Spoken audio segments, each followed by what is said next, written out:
Série Heróis da Fé. Hoje, vida e obra de Charles Spurgeon. Na história milenar do cristianismo, alguns séculos foram determinantes para que o cristianismo pudesse chegar a toda nação, tribo, língua e povo. E o século XIX foi conhecido como o grande século do protestantismo inglês.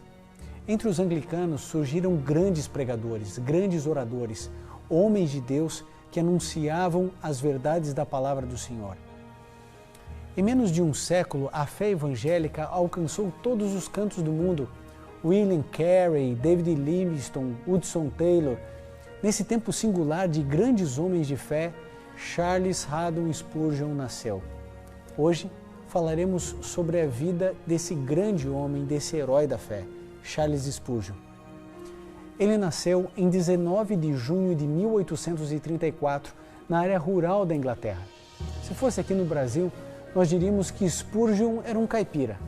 Seu avô, James, e seu pai, John, descendentes dos huguenotes, eram ministros da igreja congregacional.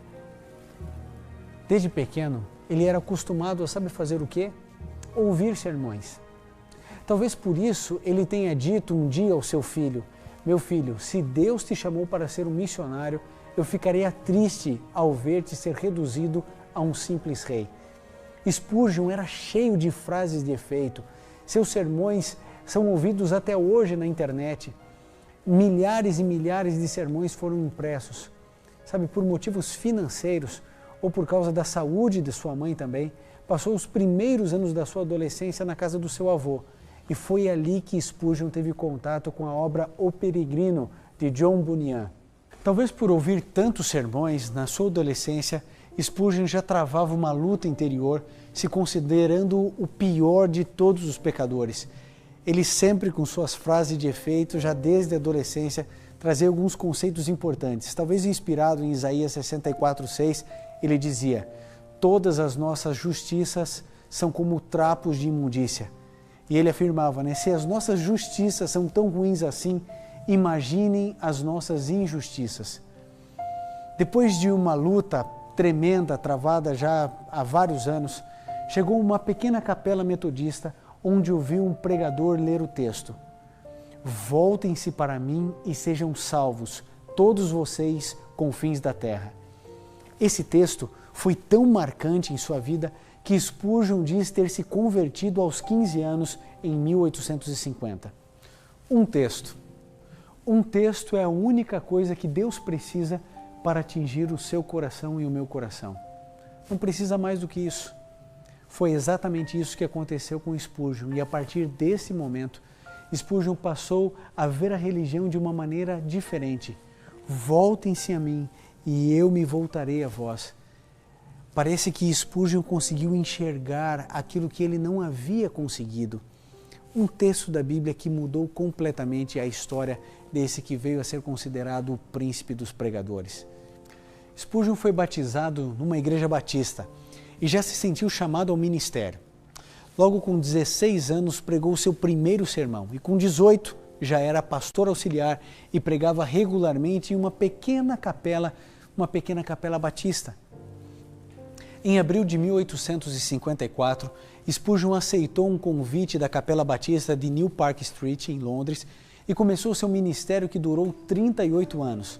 No início, ele recebeu alguma publicidade desfavorável por causa da sua origem rural e porque tinha pouca instrução formal, mas ele lutou para pregar toda a palavra de Deus, a lei e o evangelho. A lei quebrantando os pecadores e o evangelho os restaurando. A lei do Senhor, dizia Spurgeon, é o pão de cada dia para o verdadeiro crente. Spurgeon, sem dúvida alguma, ele pensava no Salmo 1, verso 1 e 2, que dizia assim: bem-aventurado o homem que não ama segundo o conselho dos ímpios, nem se detém no caminho dos pecadores, nem se assenta na roda dos escarnecedores. Antes tem o seu prazer na lei do Senhor, e na sua lei medita de dia e de noite. Sua congregação estava em decadência, reunindo mais ou menos 200 pessoas num auditório que comportava 1.200. Porém, em menos de um ano, o templo se encheu totalmente e logo Spurgeon estava pregando num auditório alugado com capacidade para 4.000 pessoas enquanto o edifício da capela era aumentado. Você imagine então o seguinte conceito: a lei do Senhor é perfeita, a lei do Senhor refrigera a alma. Spurgeon começa a pregar o Evangelho e a lei, o Evangelho e a lei. A igreja, quando ele chegou, tinha ali pouco mais de 200 pessoas, um espaço para 1.200, mas quando a palavra do Senhor é pregada tal qual ela é, não adianta. As pessoas se convertem, as pessoas se aproximam de Deus através das suas sagradas escrituras. Ele estava agora pregando para mais de 4.000 pessoas. Numa noite, um acidente fez com que Spurgeon fosse aos jornais. Alguém gritou que havia começado um incêndio e na correria 7 pessoas morreram e 28 ficaram feridas. As pessoas tentavam, inspiradas pelo inimigo de Deus, desanimar e destruir esse ministério que se transformaria num dos grandes ministérios de um grande pregador. Com 22 anos, Spurgeon era o pregador mais famoso de seus dias, mas Spurgeon tinha um sonho. O sonho de Spurgeon era fundar um centro de treinamento de missionários. Ele dizia assim: todo cristão ou é um missionário ou é um impostor. Frases de efeito. Spurgeon conseguia trazer à reflexão a mente e o coração mais empedernido. Um missionário deve ser, na verdade, o reflexo de todo cristão. Senão, na verdade, o indivíduo não é nada daquilo que ele afirma ser. Em 1855, começou com um aluno. Depois passaram para 8, 20, 70. O Colégio de Pastores, como era conhecido o seminário de Spurgeon, até 1891, já tinham tido a alegria de terem preparados 845 ministros. Desses, muitos abriram novos campos missionários, formaram novas igrejas na Inglaterra, mas todos levaram o Evangelho para os campos missionários, África, China, Índia e tantos outros países e continentes. E em 1861, com 27 anos, Spurgeon já havia construído o Tabernáculo Metropolitano, um templo para 9.000 pessoas. Spurgeon ministrou ali por mais de 30 anos até a sua morte. O tabernáculo abrigava o colégio dos pastores e uma sociedade de colportagem que enfatizava a distribuição de literatura cristã, chegando a vender em um ano 20.000 Bíblias. Sem dúvida nenhuma, ele foi um grande herói da fé. Ele fundou um orfanato que cuidava de aproximadamente 500 crianças e também o lar de senhora para mulheres idosas sem família que a sustentasse. Dedicava muito tempo, pensamentos, cuidado e oração no preparo de suas mensagens que dirigia a centenas de pastores e estudantes que, na ocasião, se reuniam vindo de todas as partes do país.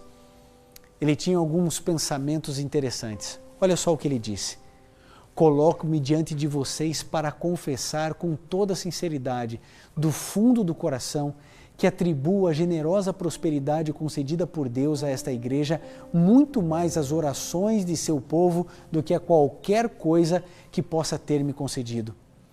Querido Spurgeon foi um homem de Deus e ele também teve uma família. Ele se casou com Susanna Thompson em 1856. Eles tiveram filhos gêmeos, o Charles e o Thomas. Com Susanna, organizou suas economias para criar um fundo de livros para ministros pobres. Veja o que de fato é um homem convertido.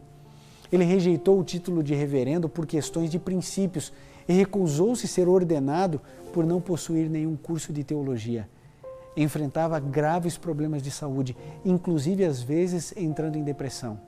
Mas em meio a essas lutas, ele podia dizer: sei que Deus me ama e isto me basta. Talvez você seja um irmão leigo pensando e sofrendo, dizendo assim: não, mas eu não tenho ordenação ao ministério, eu nunca tive oportunidade de fazer teologia. Querido, a obra de Deus, ela é um convite para todos. Você pode e deve pregar o Evangelho. Veja Spurgeon. Sabe, talvez você não saiba dos números da vida de Spurgeon, mas durante a sua vida foram publicados 2.500 sermões e esse total chegou depois a 3.800. Seus sermões impressos formaram, na verdade, uma grande biblioteca com 38 volumes.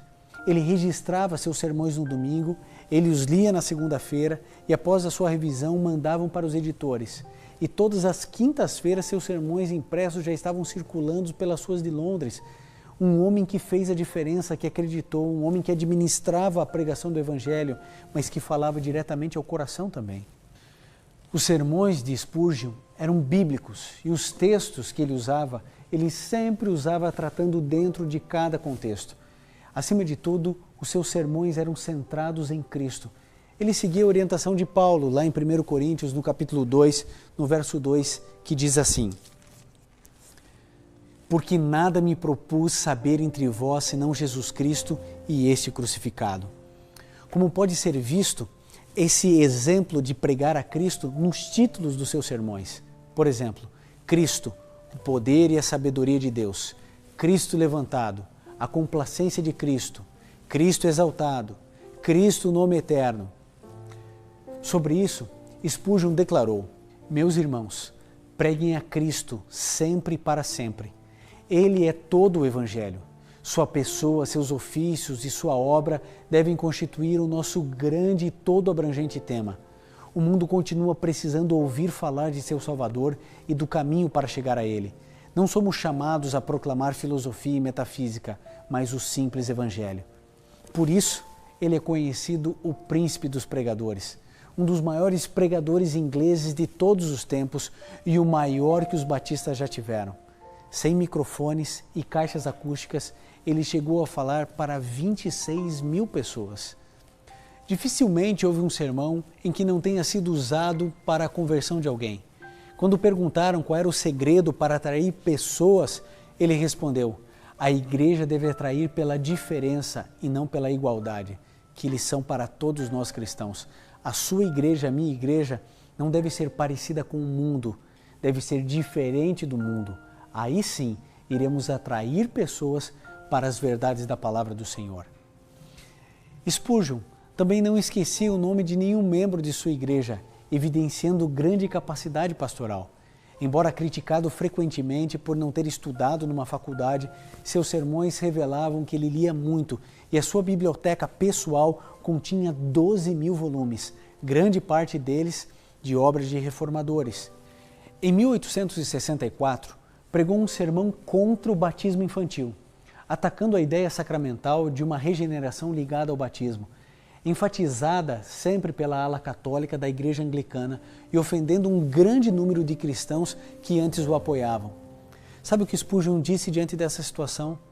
A Bíblia toda, a Bíblia e nada mais do que a Bíblia é a religião da Igreja de Cristo. Cânticos, solos, corais, peças são importantes, mas jamais devem substituir a pregação bíblica. O ministério exige preparo. Quando lhe perguntaram quanto tempo demorava para fazer um sermão, sabe o que ele dizia? Uso todo o tempo que tenho disponível antes de pregá-lo. Spurgeon não concordava com a ideia, hoje tão comum, de que o Espírito Santo santifica o despreparo e a negligência.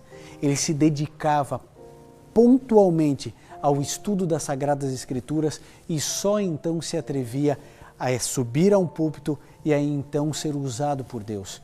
As suas mensagens tinham consistência porque ele gastava muito tempo estudando e orando, um exemplo para todos os pregadores, para todos os pastores, para todos os líderes religiosos.